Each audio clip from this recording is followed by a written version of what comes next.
آسانی کا سبب بنے، اپنے خاندان اور رشتہ داروں کے لیے آسانی اور نرمی کا سبب بنے، یہ آدمی انتہائی خوش قسمت ترین آدمی ہے۔ اور جس کی مزاج میں نرمی ہوتی ہے، گھرانہ بھی وہاں جمع ہوتا ہے، خاندان بھی وہی جمع ہوتا ہے، اور سب رشتہ دار وہاں جمع ہوتے ہیں۔ وجہ یہ ہے کہ نرمی ہے۔ جہاں پر درستگی اور سختی آ جاتی ہے تو یاد رکھنا، سختی کی وجہ سے بندہ اپنی بیوی کے ساتھ نہیں چل سکتا، اپنے ماں باپ کے ساتھ نہیں چل سکتا،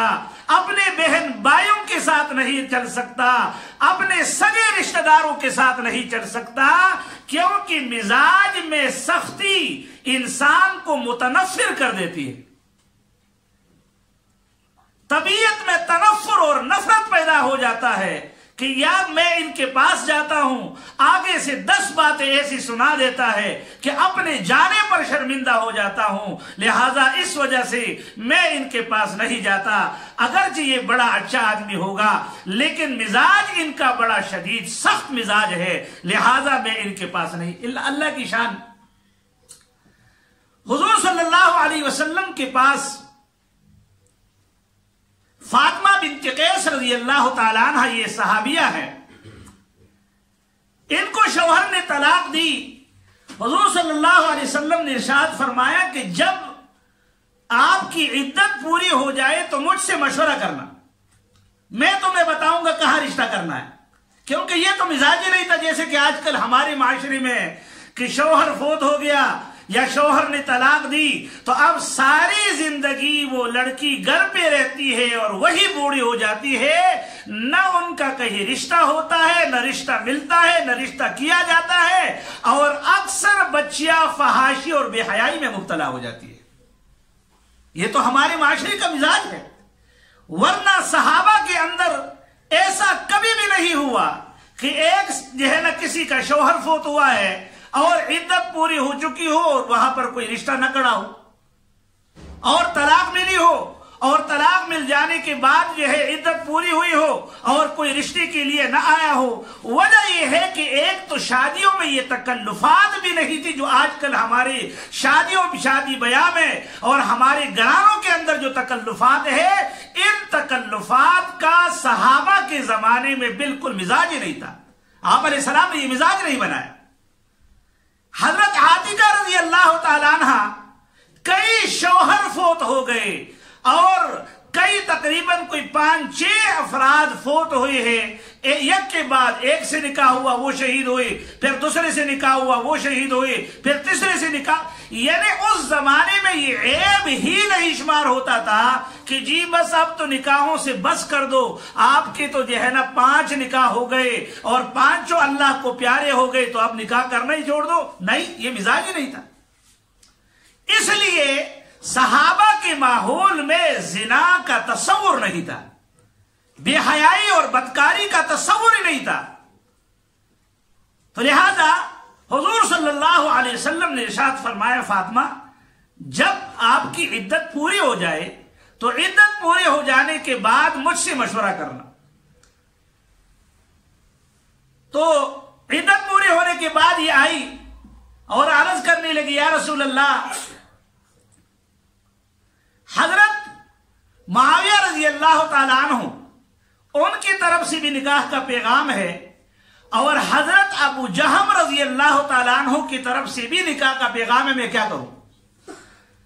آپ صلی اللہ علیہ وسلم نے ارشاد فرمایا کہ معاویہ تو سعلوک ہے، فقیر ہے، ان کے پاس تو نان نفقی کے لیے بھی کچھ نہیں ہے، لہذا وہاں پر تیرا رہنا مشکل ہو جائے گا۔ اس لیے کہتے ہیں نا المستشار مؤتمن، جن سے مشورہ لیا جائے تو مشورہ دینے والے کو چاہیے، یہ مشورہ ان کے پاس امانت ہے، مشورہ دینے والے کو چاہیے کہ وہ بالکل اللہ کو حاضر ناظر سمجھ کر مشورہ دے، درمیان میں کوئی اپنے نفس کی خواہش نہ ہو۔ لہذا اور فرمایا ابو جہم تو ایسا سخت آدمی ہے کہ یہ تو اپنے گردن سے لاٹھی نیچے رکھتا ہی نہیں،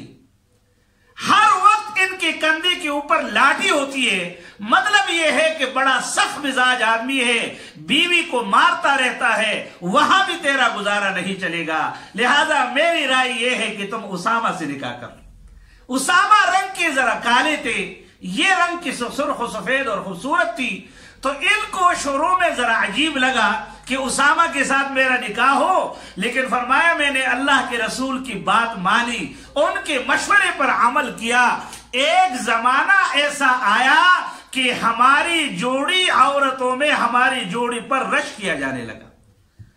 لوگ رش کیا کرتے تھے کہ کیسی خوبصورت جوڑی ہے حضرت اسامہ کی رضی اللہ تعالی عنہ اور حضرت فاطمہ بنت قیس رضی اللہ تعالی عنہ کی۔ تو دیکھو یہاں رشتے کا مسئلہ ہے، حضور صلی اللہ علیہ وسلم نے سختی کی بنا پر ابو جہم کا مشورہ نہیں دیا، کیوں؟ اس لیے کہ مزاج درست ہے، مزاج میں سختی ہے۔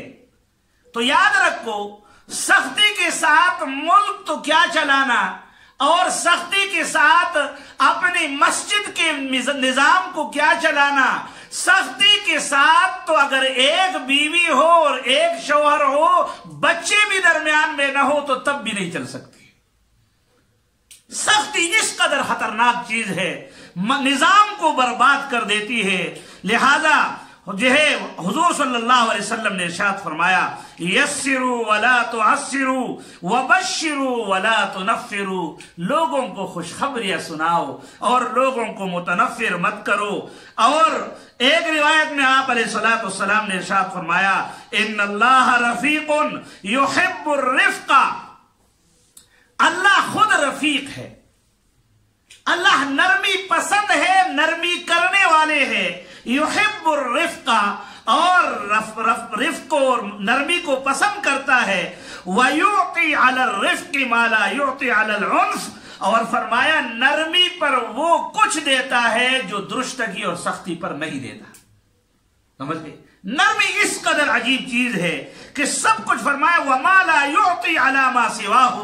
اور نرمی ایسی دولت ہے کہ نرمی پر اللہ وہ مقام عطا فرماتے ہیں کہ اس کے علاوہ باقی